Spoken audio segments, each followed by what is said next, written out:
And yes, I did experience gender dysphoria. Experimenté disforia de género, aunque no fui necesariamente etiquetada así cuando era joven. Simplemente me consideraba una marimacho. No sentía que pudiera encajar en los círculos sociales femeninos.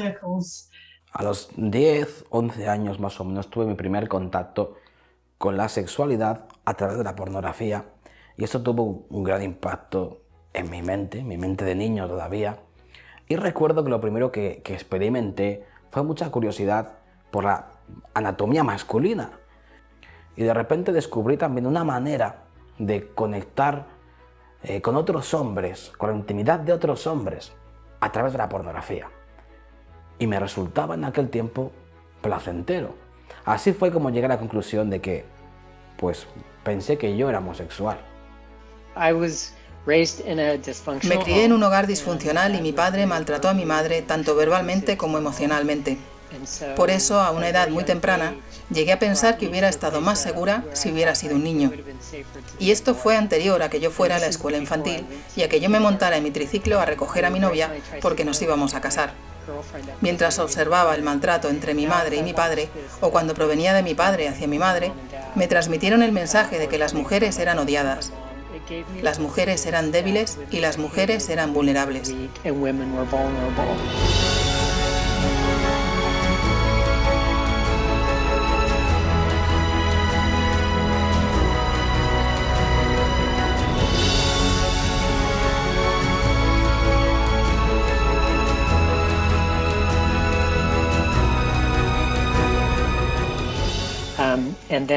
Y luego, a medida que seguí creciendo, esa sensación de querer ser un chico nunca me abandonó y empecé a tener fantasías acerca de tener novias.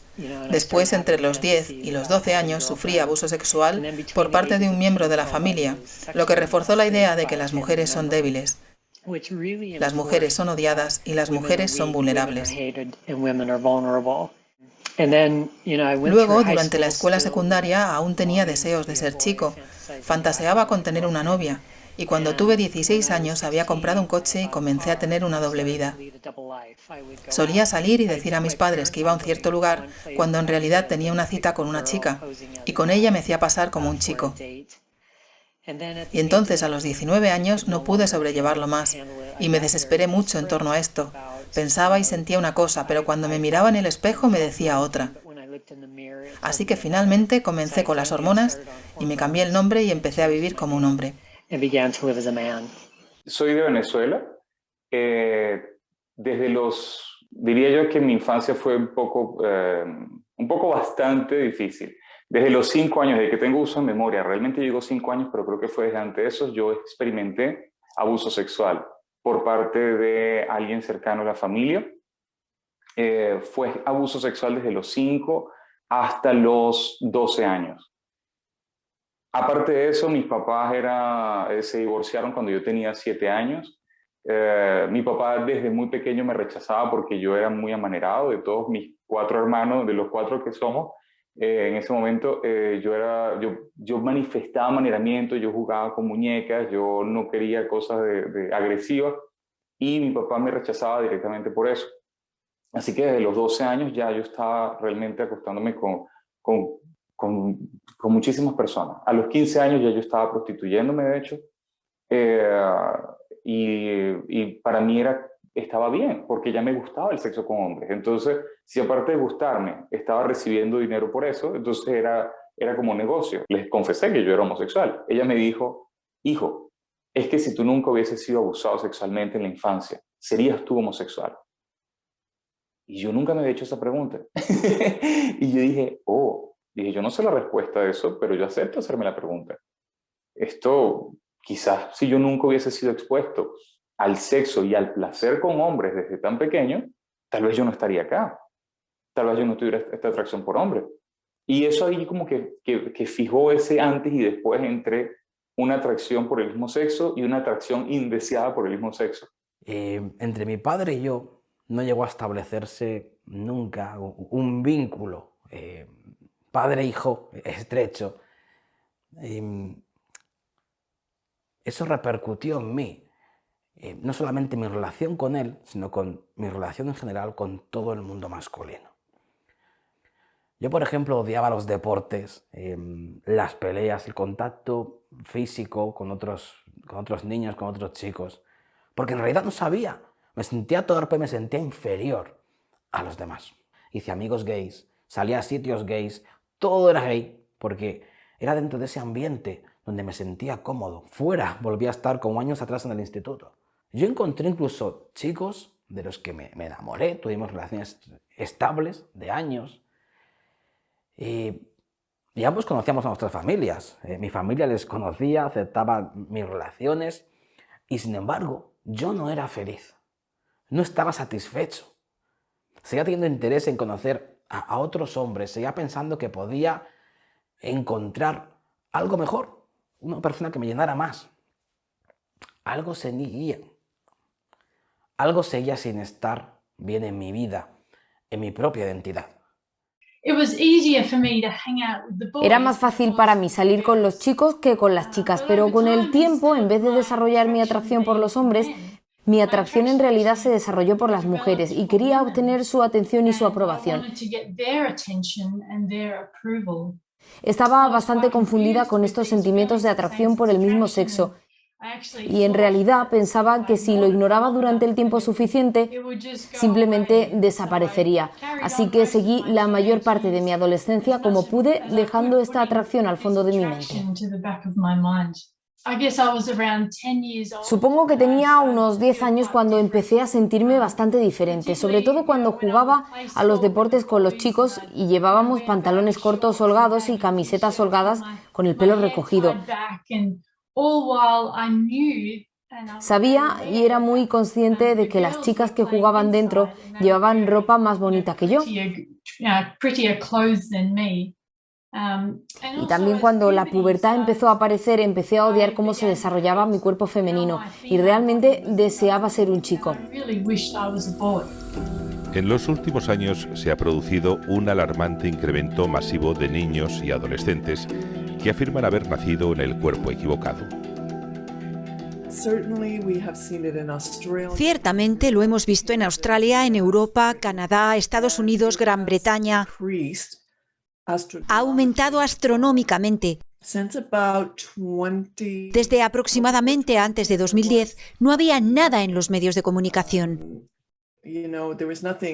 No había nada al respecto, porque la disforia de género era en realidad un trastorno de identidad de género. Y era muy raro, extremadamente raro. Alrededor del 0,014 de la población.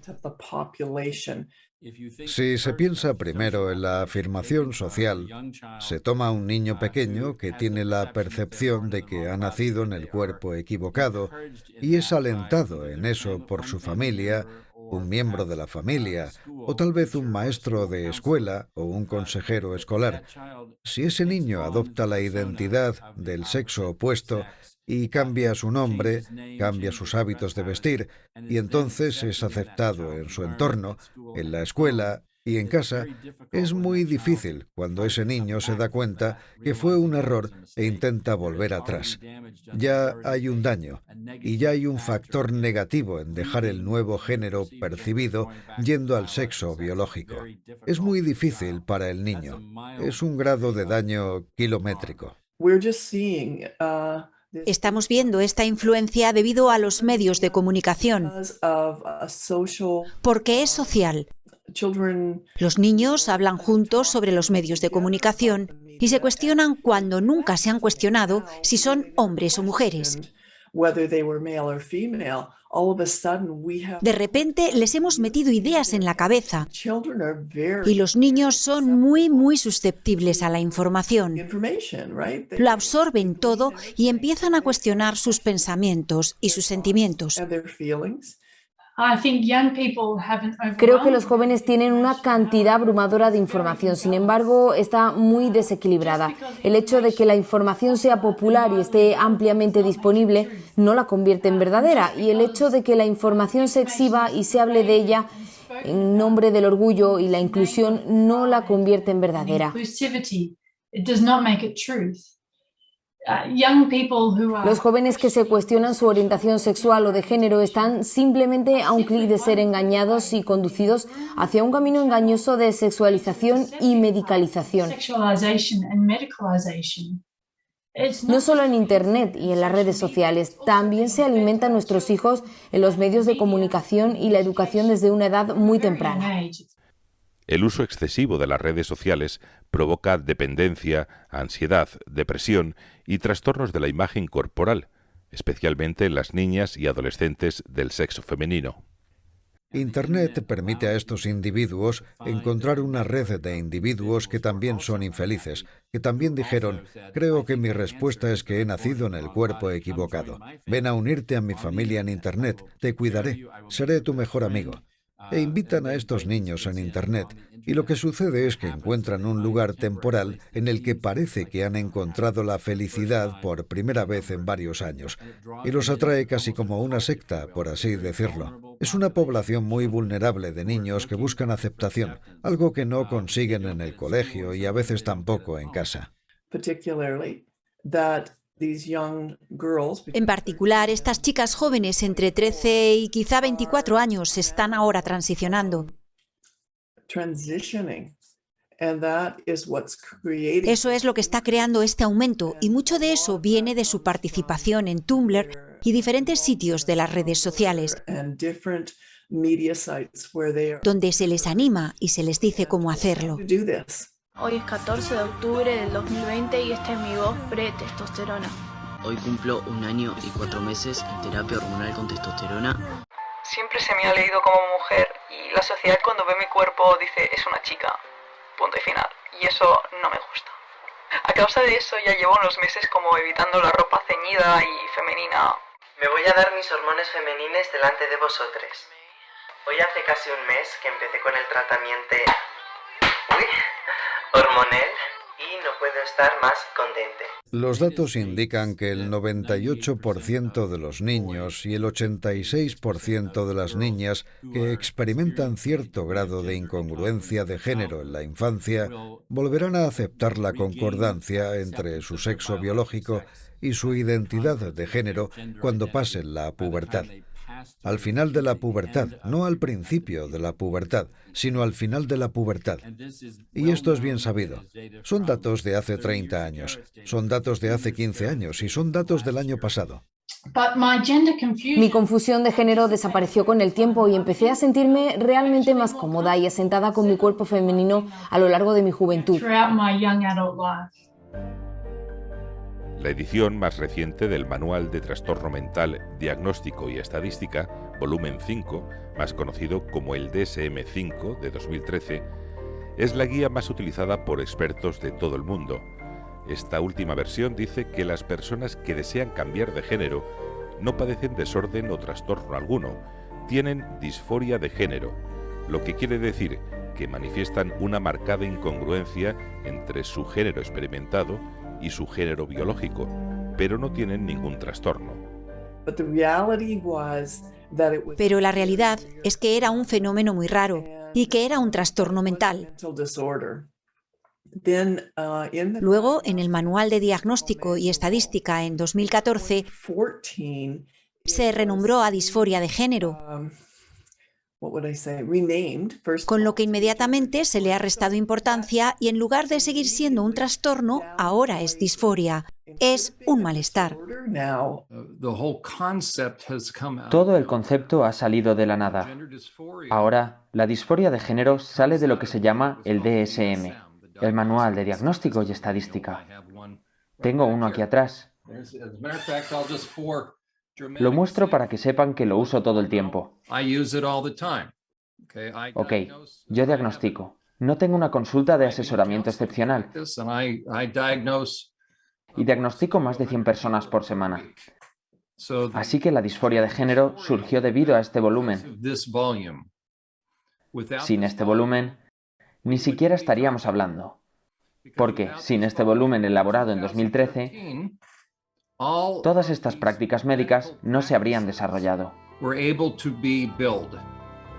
En numerosos países de todo el mundo occidental están apareciendo cada vez más leyes que prohíben las terapias de afirmación del sexo biológico.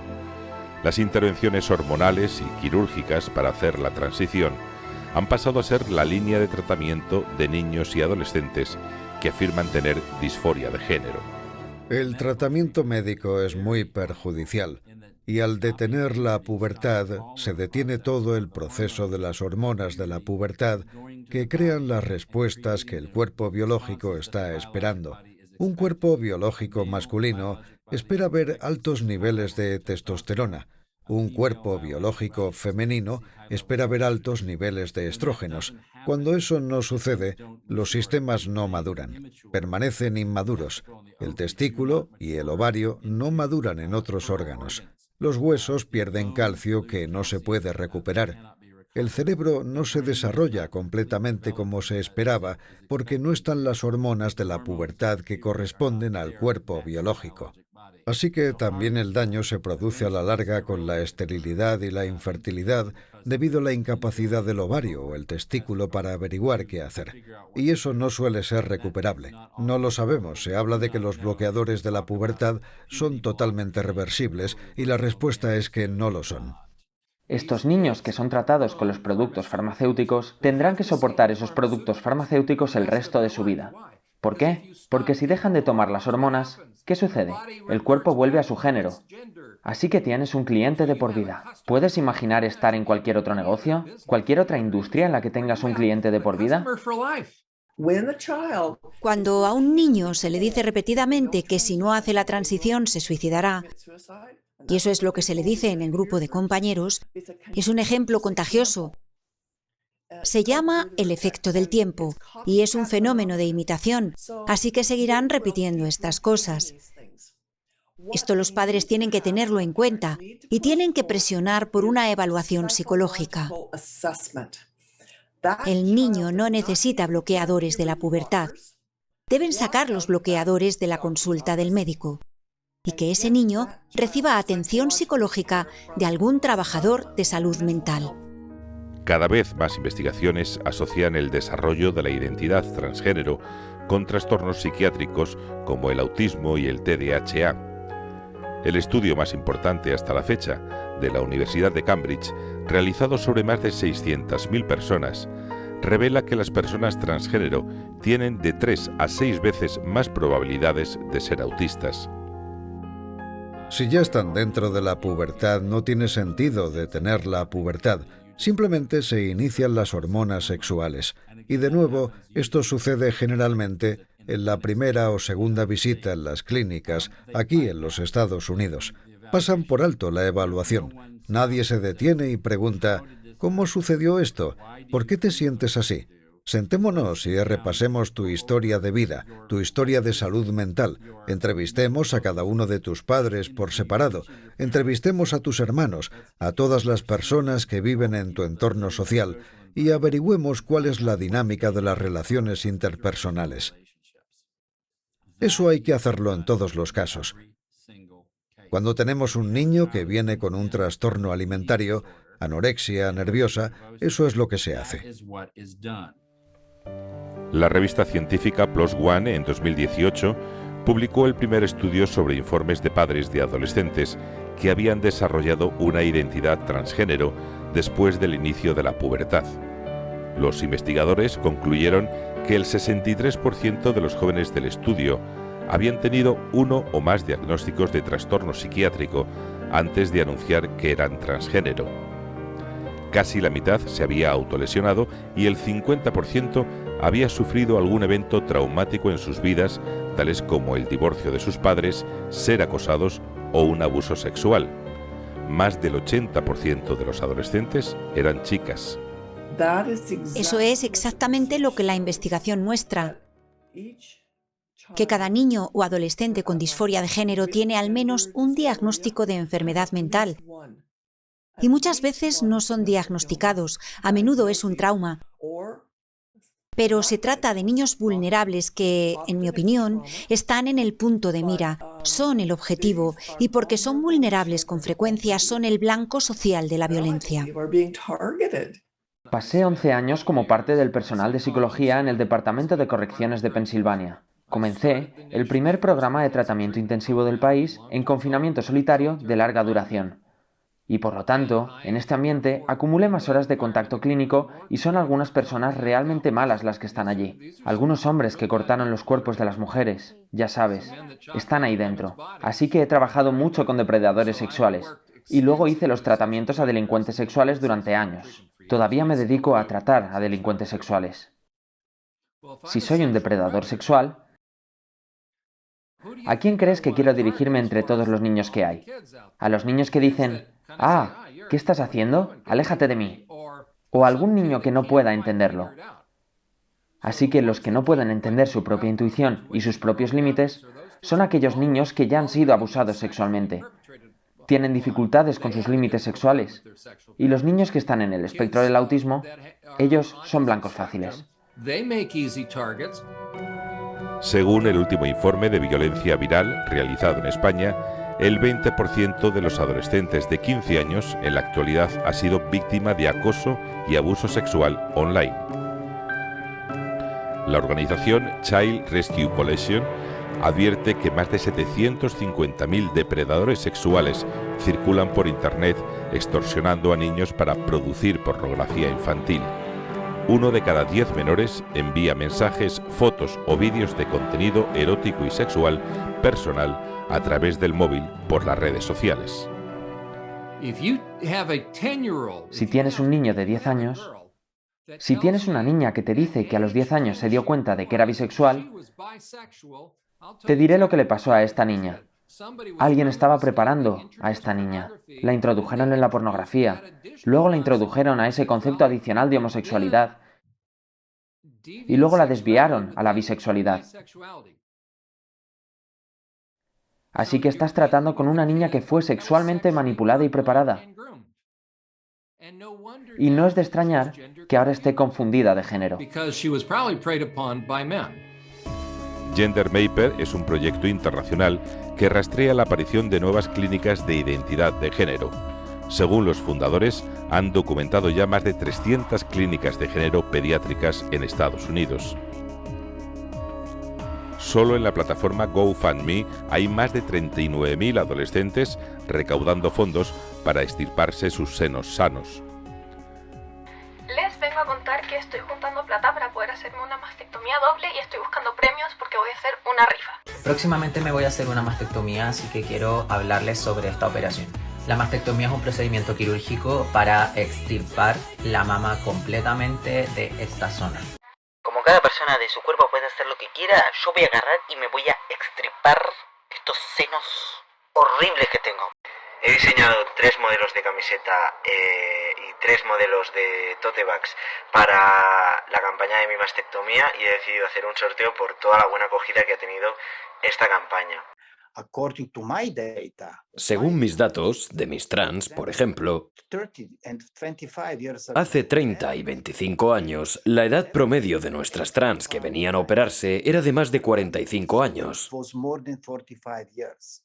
Hoy tienen menos de 21 años. Las cirugías de extirpación de órganos genitales, también llamadas de reasignación o de cambio de género, dependiendo del centro y de los casos, cuestan entre 9.000 y 24.000 euros y en numerosos países actualmente las cubren los seguros de salud. ¿Cómo preservar los órganos? Quiero decir que si se realizan aproximadamente 1,5 millones de cirugías transgénero en el mundo al año, ponemos un mínimo de 1 millón de órganos en la basura.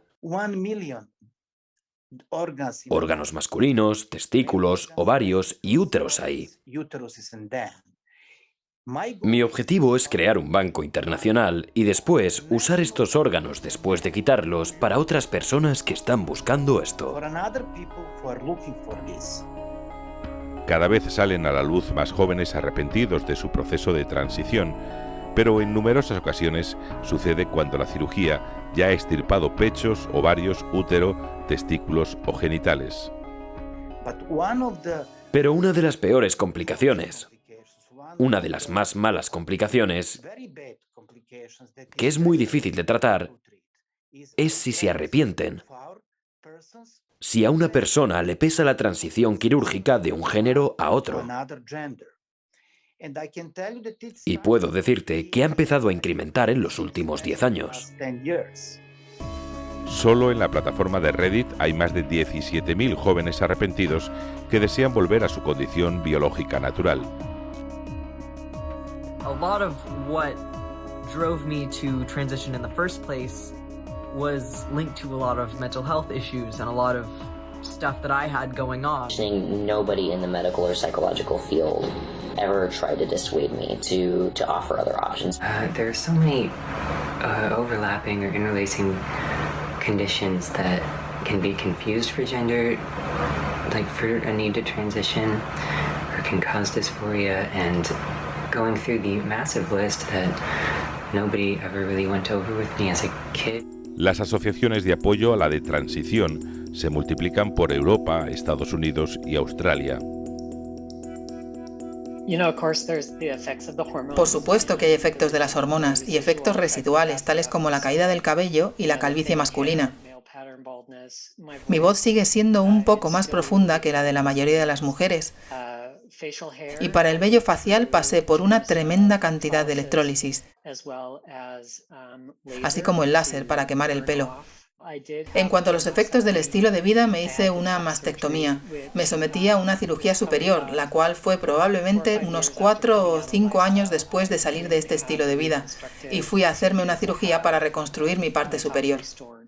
Es muy difícil para esos adultos, y esos adultos se están haciendo oír cada vez más en los Estados Unidos y en todo el mundo, diciendo a todo el mundo que, por favor, no permitan que esto le ocurra a su hijo. No es la respuesta correcta, no es lo que se anuncia que es. No resolvió los problemas de salud mental, creó más problemas de salud mental de los que resolvió.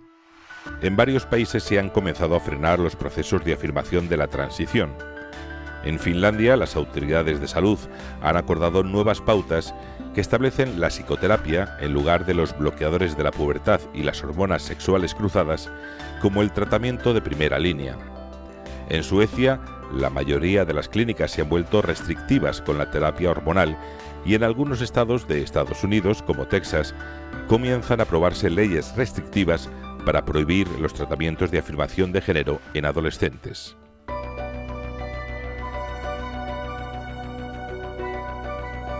Numerosas publicaciones científicas constatan un mayor riesgo de problemas de salud entre las personas del colectivo LGTB, como es el cáncer de piel, los tumores por infecciones virales, el SIDA, la obesidad y la diabetes. Según la Alianza Nacional para la Salud Mental de Estados Unidos, las personas LGTB corren un riesgo 3 veces mayor de padecer trastornos de salud mental, como ansiedad, depresión y trastornos alimentarios.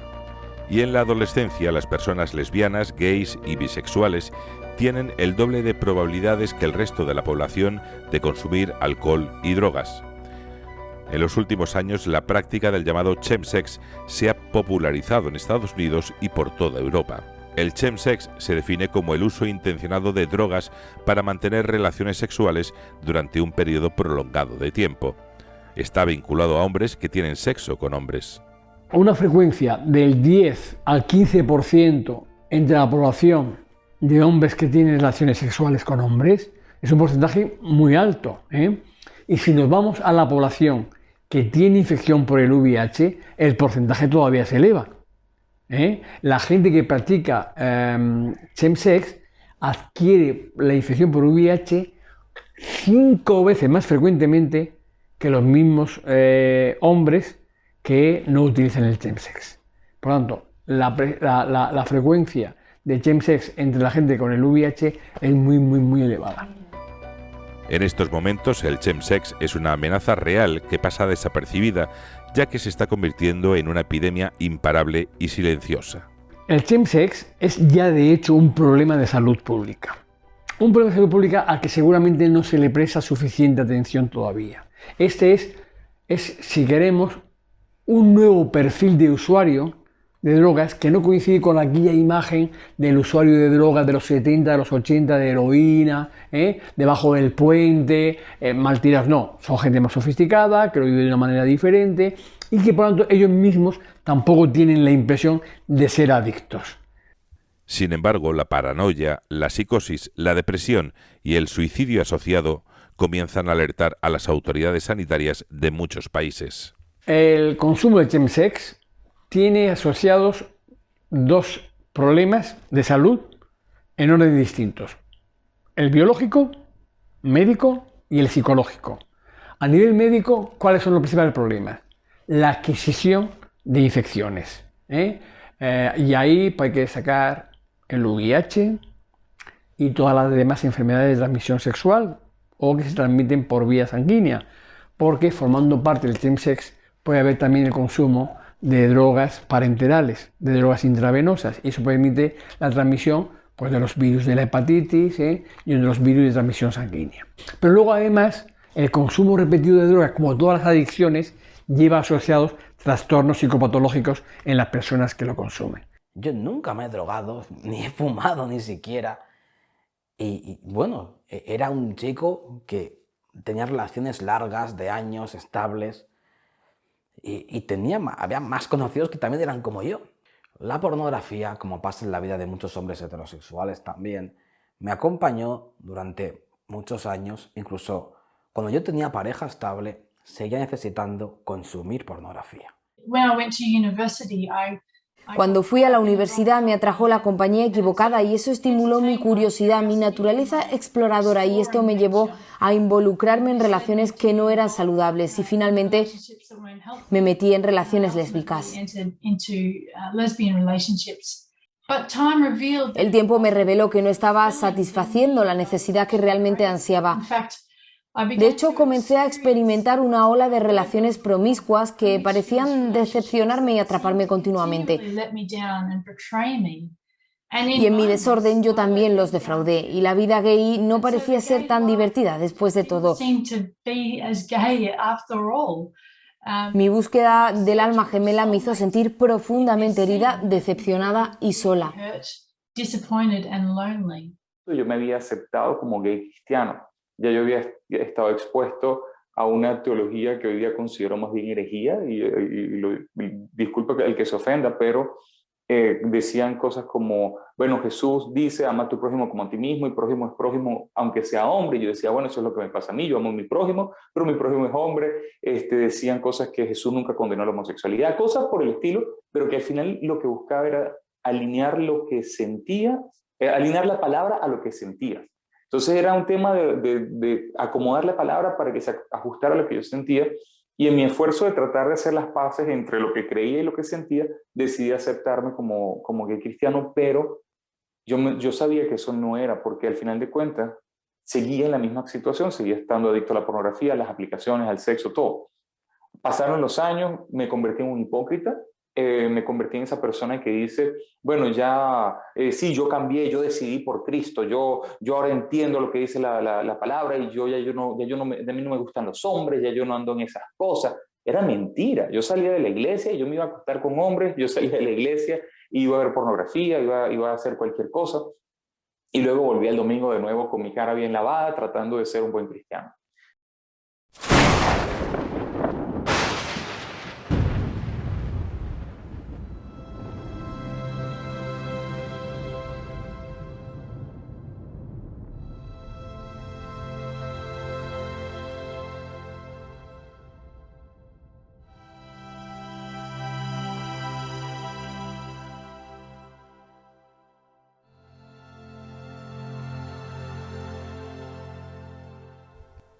Katie Grace vivió como hombre desde los 19 años. Con frecuencia cambiaba de relación y en una ocasión acompañó a una de sus parejas a su iglesia. Durante los siguientes 4 años se involucró en las actividades parroquiales, pero viviendo aún como hombre. Un día su director espiritual le hizo enfrentarse a la verdad y su vida cambió. Estos 4 años yo continué viviendo como un hombre y me miraban. Y mi director espiritual me dijo, mira, estamos oyendo rumores sobre ti y solo queremos saber quién eres. ¿Quién eres realmente? Y yo le dije, soy una mujer viviendo como un hombre. Y justo cuando le dije eso, el Espíritu Santo hizo ¡fuf! Y sopló dentro de mí. Y fue en ese momento cuando yo supe que tenía que volver a ser la mujer tal y como Dios me había creado. No había plan B, solamente había plan A. Salí de ese estilo de vida para ser la mujer que él había dicho y como él me había creado. Y desde ese momento en adelante ya nunca he mirado hacia atrás y no he querido ser un hombre desde entonces. A los 23 años ya había tomado cierta estabilidad, quería sacar un grado en la Universidad de Barcelona de Literatura Universal, quería ser novelista, siempre me ha encantado. Estaba enamoradísimo de un amigo y de repente una noche encontré por internet un libro. Era el testimonio de un hombre exhomosexual a quien Cristo, Jesús, había transformado. Y aquella noche yo empecé a leer por curiosidad y casi con indignación, y todo lo que leía sobre su infancia de ese hombre, sus sentimientos, todo lo que experimentó, vivió, era como verme en un espejo. De repente, todo encajó. Y entendí que no se trataba de aceptarme, no se trataba de que yo hubiera nacido así, no se trataba de encontrar al hombre ideal. Pues esa misma noche le hablé a Dios, le pedí ayuda. Y Dios tiene sus tiempos, porque de niño también le había pedido alguna vez a ese Dios desconocido para mí que me cambiara, que me hiciera heterosexual. Y no pasó nada. Pero esa noche le hablé al Dios bíblico, del que hablaba el hombre del testimonio que yo estaba leyendo el libro. Y me daba miedo. Tenía miedo de creerme algo que me hiciera vivir una mentira, como algunos casos que había escuchado pues, de religiosos que viven dentro del armario. Pero le dije a Dios que si era posible, que si realmente Él podía convertirme en el hombre, pues que quizá yo estaba realmente llamado a ser. Si era posible ese cambio, yo quería que Él lo hiciera. Y tuve que creer que podía ser posible con Dios. Tuve que creérmelo. Y lo fue. En el diciembre del 2014 fue el peor momento de mi vida. Me acosté con hombres a los que no les supe el nombre, ni les conocí la cara. Fue una cosa extrema. Fue allí cuando probé drogas por la primera vez. Yo pensaba que estaba más lejos que nunca. Y en ese momento fue donde Dios intervino en mi vida por medio de Luigi Muscarneri, un amigo cristiano que me dijo: Carlos, el problema de muchos cristianos es que tienen a Jesús como su Salvador, pero no como su Señor. Cuando él me dijo eso, primero me sorprendió porque yo sentí la presencia de Dios por medio de él. Yo no podía creer que Dios estuviera hablándome allí en mi peor estado posible. Eso me hizo entender que Dios me amaba a pesar de lo que yo estaba haciendo. Y en ese momento comprendí también que mi problema es que yo era el Señor de mi vida. Mi Salvador era Él, pero el Señor de mi vida era yo. Y es como que si Dios me estaba diciendo: yo te quiero ayudar, pero tú no me dejas porque tú eres el Señor de tu mente. A los días me rendí. A los días le dije: Señor, ¿sabes qué? Ya no me importa nada. Si me cambias o no me cambias, si voy a ser gay, asexual, heterosexual, ya no me importa nada, todo lo eché a perder. Solo quiero seguirte. Conviértete en mi Señor. Y a partir de ahí comenzaron a ocurrir los milagros uno tras otro. Yo hoy día entiendo que Dios me amó y me recibió como yo me encontraba. Pero su gracia siempre te transforma. Su gracia nunca te deja igual, sea la condición en la que llegues. Recuerdo el momento en que conocí el perdón de Jesús por mis acciones y elecciones pasadas. Conocía este concepto en teoría, pero en ese momento realmente tocó mi corazón. Me había aferrado al arrepentimiento y a la culpa durante tanto tiempo y fue un gran alivio conocer su perdón continuo. Y luego la oportunidad de empezar de nuevo, si se quiere, con una hoja en blanco de pureza en las relaciones y en la sexualidad. Me llevó unos 5 años después de haber dicho sí al Señor y de salir de ese estilo de vida.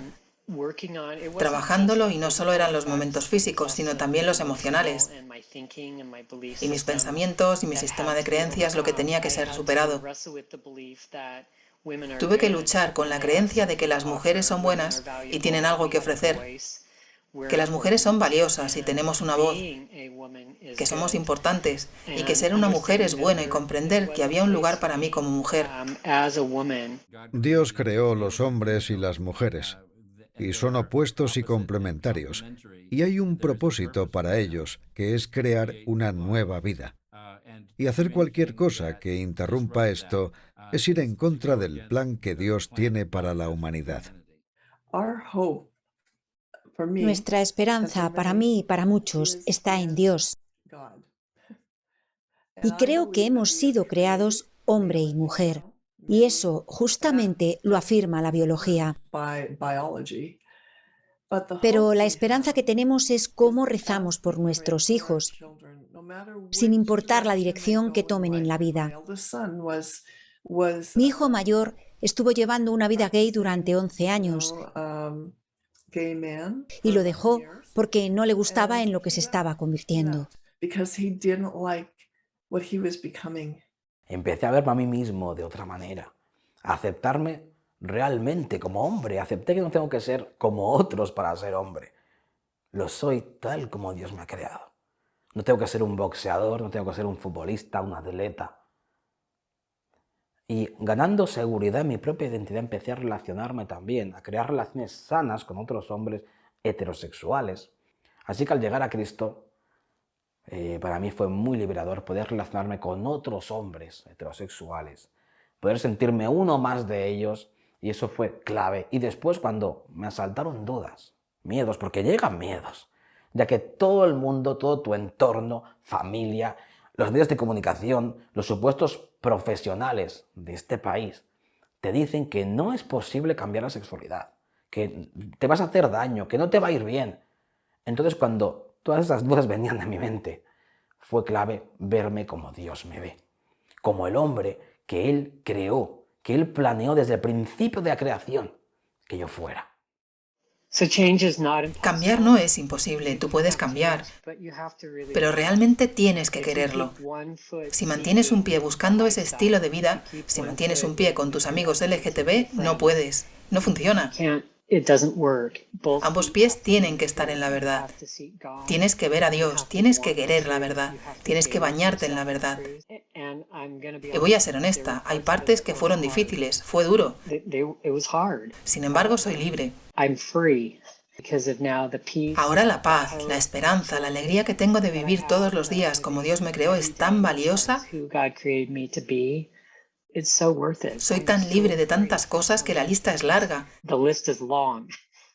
Y tú puedes tener eso también. Puedes tener eso también. He experimentado más seguridad y estabilidad y felicidad de lo que jamás podría haber imaginado. Hace 15 años no me veía felizmente casada con un hombre y mucho menos teniendo mis propios hijos, pero ahora soy la prueba viviente de que ese cambio es posible. No solo en mi orientación sexual, no solo en la mejora de mi salud mental, sino también en mi deseo de ser mamá y de querer serlo. Me encanta y es increíble que Dios pueda cambiar los deseos de tu corazón. Tuve una relación con una muchacha que no, fue un desastre. Pasé como 3 años de nuevo solo, disfrutando de mi relación con él, sanando, renovando mi mente, enfocado en él. Y en un momento dado, el Señor me dijo, yo te voy a dar a alguien que tiene su identidad en mí y que va a saber reconocerme a mí en ti. Y al mes conozco a mi esposa. 5 meses y medio y ya nos habíamos casado.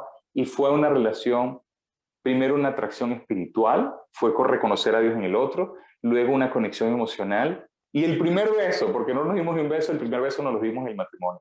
Y eso fue algo que yo nunca había experimentado, tener una relación en ese orden, espiritual, emocional y físico, luego en el matrimonio. Hoy, como hombre heterosexualmente casado, puedo comparar lo que vivo ahora con mi mujer, con lo que viví en el pasado con mis parejas de sexo masculino. Y pues para mí no tiene punto de comparación. Ahora me siento realizado como hombre, como marido, como padre. La confianza que tenemos, la mutua satisfacción que experimentamos, todo es muy diferente. Bueno, ya tengo 4 hijos, pero quizá en un tiempo quisiera tener más, eso sí me gustaría, ya que los niños han sido una de las grandes bendiciones que Dios me ha dado. Y bueno, que durante tanto tiempo en mi pasado creí que jamás llegaría a tener. Pero sobre todo, lo que le pido a Dios es poder seguir conociéndole. Es mi gran pasión. Él inició una obra a nuestro favor hace más de 2000 años. para transformar el mundo entero. Y me alcanzó a mí, hace un tiempo me transformó.